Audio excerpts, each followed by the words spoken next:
Olá, seja bem-vindo! Este é o vídeo número 5 com as dicas de como você deve trabalhar para escrever o seu artigo científico. E hoje nesse vídeo a gente vai falar um pouco mais, a gente vai contar um pouco mais da história do que é trabalhar, do que é fazer uma revisão sistemática.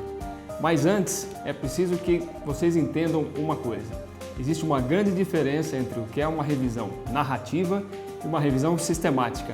E é exatamente o que vocês vão ver na historinha que a gente acabou de preparar para vocês. Então, vamos lá. Relaxa, pega um café e curte com a gente. Vamos dar uma olhada com carinho no vídeo que a gente preparou para vocês. Qual é a diferença básica entre uma revisão narrativa e uma revisão sistemática? Normalmente, na revisão narrativa, você tem dentro do seu arquivo pessoal, que está guardado na sua sala, centenas de trabalhos que falam sobre esse tema. Então, pura e simplesmente, você levanta, puxa as gavetas do seu arquivo, separa os trabalhos relevantes e começa a fazer uma análise. Então, a gente monta uma pilha só de trabalhos, analisa isso dia e noite, o tempo passa, as semanas passam e aí você vai montando pequenos resumos sobre a sua revisão narrativa e quando menos se espera, a sua revisão ela está pronta, ela está trabalhada dessa maneira. O que é então trabalhar com uma revisão sistemática? É um processo novo, é um processo totalmente diferente. É o processo que hoje a gente deve adotar para para praticar uma saúde baseada em evidências. Então, pura e simplesmente, uma revisão sistemática, ela começa de uma reunião, você pode estar tomando um café, você pode estar na faculdade, na cantina da sua universidade, e dessa reunião vai se desenvolver a pergunta investigativa, vai se desenvolver o tema. Depois a gente vai dividir isso em 3 tarefas, né? Então, uma pessoa vai sentar à frente do computador para investigar com as palavras-chave esse tema. Uma outra pessoa vai investigar toda a literatura, então a gente pega todas as revistas e começa a olhar artigo por artigo. E a terceira parte final disso é investigar as listas de referências de cada trabalho. Então, é por isso que a gente chama de revisão sistemática, porque ela é abrangente, ela é demorada, ela é compreensiva, mas a gente vai conseguir o quê? A evidência com uma qualidade maior. E no fim, a hora que você tiver todos os trabalhos que você já recuperou no site, na revista impressa e na lista de referências, a gente vai fazer um grande funil e agora vai começar a aplicar os critérios de inclusão e exclusão, as escalas de qualidade. A gente vai começar a fazer algumas restrições para quê? Para que no final nós tenhamos um documento que é a síntese da síntese da síntese na melhor evidência possível. Então, basicamente aí, agora a gente compreende qual é a diferença entre uma revisão narrativa e uma revisão sistemática. Legal! Agora que você já entende a diferença entre a revisão narrativa e a revisão sistemática, a gente vai dar umas dicas, ou seja, nós vamos passar o que nós chamamos de o pulo do gato para você poder sentar, trabalhar e escrever com calma, com serenidade a sua revisão. Basicamente, qual é a estrutura de uma revisão sistemática? A estrutura de uma revisão, ela tem tudo que um artigo científico tradicional tem. Ela tem a introdução, ela tem materiais e métodos, ela tem a seção de resultados, ela tem uma seção de discussão e ela tem uma seção de conclusão. Legal? Bacana? Então, o que eu posso falar para vocês sobre a introdução na revisão sistemática?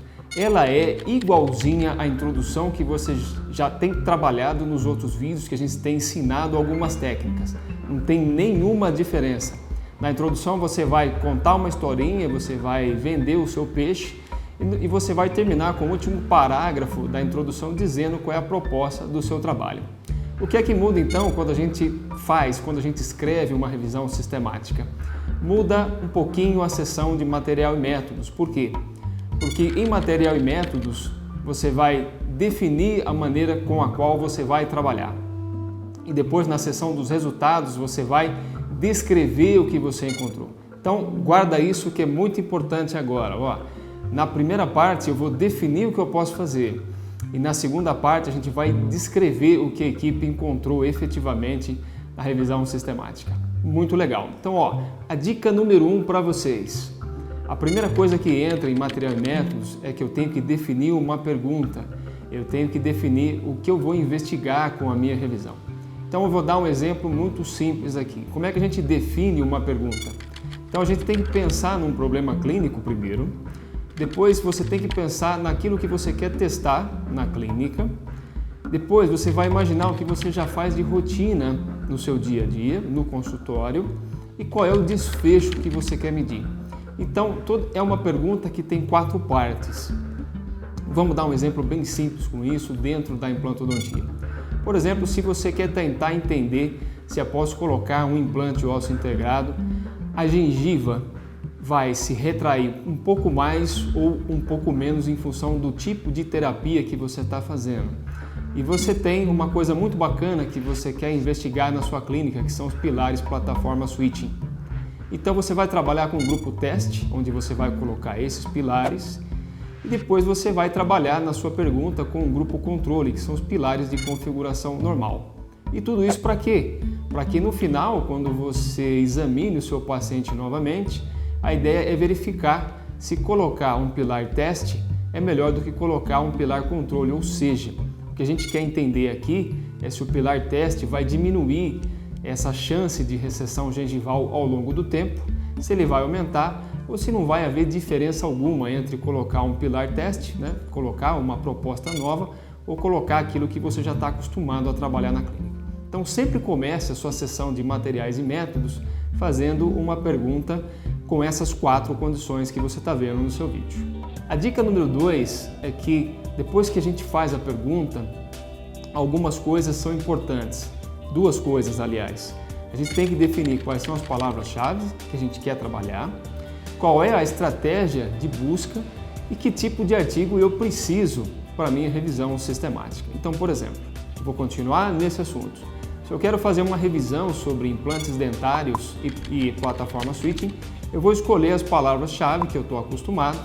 E quando eu escolho essas palavras, o que eu tenho? Funciona como se eu tivesse 2 caixinhas ou 2 conjuntos. Eu vou tentar achar o quê? A intersecção, a região comum, esses 2 conjuntos. Então, basicamente, quando eu faço isso, o que acontece? Eu vou num site de busca, como vocês viram no primeiro vídeo, e dentro desse site de busca eu vou ter um número, que é a intersecção desses trabalhos. Aqui, no nosso exemplo, são 190 artigos que devem ser lidos para fazer essa revisão. Muito bem, mas não basta só recuperar todos esses trabalhos, eu preciso entender qual é a categoria, como é que a gente separa isso na clínica. Então eu tenho 2 vertentes muito básicas. Uma é o estudo de laboratório e a outra é o estudo clínico. Agora, dentro desses estudos eu tenho as classificações que vocês estão vendo no vídeo aí. Pode ser um relato de caso, pode ser uma série de casos, pode ser o que a gente chama de estudo transversal, podem ser os famosos coortes, ou se você der muita sorte, pode ser um estudo randomizado ou clínico controlado. Então eu tenho que colocar isso, eu preciso escrever isso na revisão, eu tenho que definir em material e métodos que tipo de estratégia de busca que eu tenho e que tipo de estudo que eu quero recuperar. Isso é muito importante para quem está lendo a revisão. A terceira dica é que você tem que definir aquilo que você vai ter como resultado. Então, por exemplo, se eu estou trabalhando com um pilar plataforma switching, é óbvio que o primeiro resultado que eu busco é saber se eu tenho maior ou menor recessão gengival. Eu também posso ver como resultado secundário se eu tive uma maior ou menor perda óssea periimplantar, se a profundidade de sondagem é maior, menor ou igual, se eu tenho mais sangramento quando eu coloco esse pilar ou se o grau de infecção aumenta ou diminui. Então é muito importante agora também descrever o tipo de resultado que você busca. A dica número 4 é que a gente também deve, dentro de uma revisão sistemática, fazer verificações que são quantitativas e qualitativas. A verificação qualitativa, eu uso o quê? Eu uso escalas de qualidade. Eu posso usar escalas de qualidade que são conhecidíssimas, como as escalas que o pessoal da colaboração Cochrane trabalha, eu posso usar o NC, posso usar a escala de radar, mas eu também tenho que fazer um outro tipo de trabalho, que é verificar se existe ou não concordância entre os nossos revisores, de onde sai o famoso coeficiente de capa. E por fim, se for possível na sua revisão sistemática, se você conseguir extrair números, você vai conseguir fazer aí a sua tão sonhada meta-análise. E colocar os famosos forest plots, que já já eu vou mostrar o que isso significa. Muito bem, essa é a seção de material e métodos. basta que você descreva defina o que você quer fazer. Agora na seção resultados, a gente vai pegar os mesmos itens e vai descrever. Então a primeira coisa que eu faço, eu tenho que dar o fluxograma da minha revisão. Eu tenho que dizer, por exemplo, quantos trabalhos foram achados inicialmente. Desses trabalhos, depois que a gente lê título e resumo, quantos eu consigo recuperar. Depois que eu faço leitura completa, é como se eu passasse a peneira novamente, então o número de trabalhos a gente vai reduzindo. É óbvio, a gente tem que aplicar os critérios de inclusão e exclusão, aí a gente passa mais uma peneirinha. E por fim, eu vou acabar com um número reduzido de artigos. Então aí no vídeo vocês estão vendo num exemplo hipotético de 190 trabalhos, eu vou ficar com 16 para fazer a revisão e desses 16 eu posso julgar que apenas 13 vão se aplicar à meta-análise. Então é muito importante que a sua revisão sistemática contenha essa descrição. Na dica número 5, é muito importante que antes de você começar a explicar os seus resultados, que você os descreva em números gerais. Por exemplo, eu tenho que saber qual é o período que a revisão abrange, né? Você pegou estudos de uma data tal até a data tal, quantos centros de pesquisa estavam envolvidos nos estudos que você recuperou, com quantos pacientes você trabalhou, com quantos implantes, né? E que tipo de restauração essas pessoas utilizaram. Então eu tenho que dar uma ideia geral do que eu tenho no estudo para quem está lendo, isso é muito importante. A dica número 6, agora eu tenho que descrever os meus desfechos. Então, por exemplo, se eu estiver falando sobre a recessão gengival, eu tenho que falar quantos estudos eu achei sobre recessão, que natureza que eram esses estudos, se eram prospectivos, se eram retrospectivos, se eram relatos de caso, o que aconteceu com a recessão, se ela foi menor, foi maior em função de uso de um pilar plataforma switching ou não. Por exemplo, se você também quiser investigar um desfecho secundário aí, muito conhecido, a perda óssea periimplantar, a gente pode falar quantos estudos nós temos com perda óssea, qual o valor da perda óssea, se ela foi maior no grupo controle, se foi maior no grupo teste. Então, enfim, agora eu tenho que descrever os meus desfechos.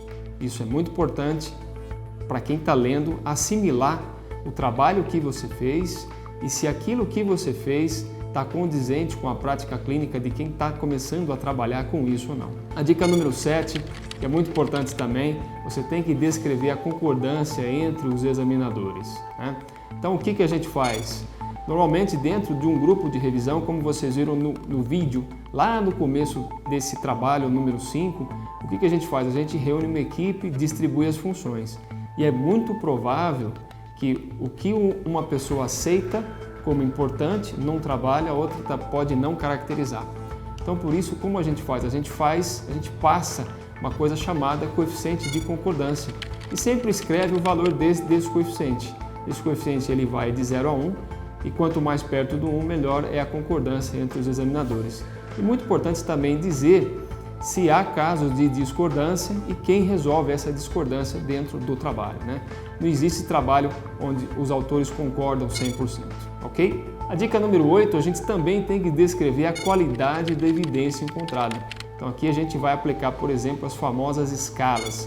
Vocês estão vendo aí no vídeo de vocês uma das escalas mais simples, né, que é a escala de Radar. Essa escala tem 3 ou 4 itens e dentro desses 3 ou 4 itens, para cada trabalho, a gente diz está aceito, não está aceito ou coloca um ponto de interrogação. Então dá uma olhada no vídeo, você tem um exemplo de uma escala e um exemplo de qualificação para cada estudo. Isso deve constar na sua meta-análise, é muito importante. A dica número 9, se for possível, né, isso não é possível na maioria dos casos, mas em muitas vezes a equipe vai conseguir extrair os dados e vai fazer uma análise numérica desses dados, é aquilo que a gente chama de meta-análise. E basicamente o que é importante colocar da meta-análise, né? Primeiro, você não precisa ser especialista em meta-análise, porque isso é uma parte muito específica da estatística, geralmente é algum membro externo à sua equipe.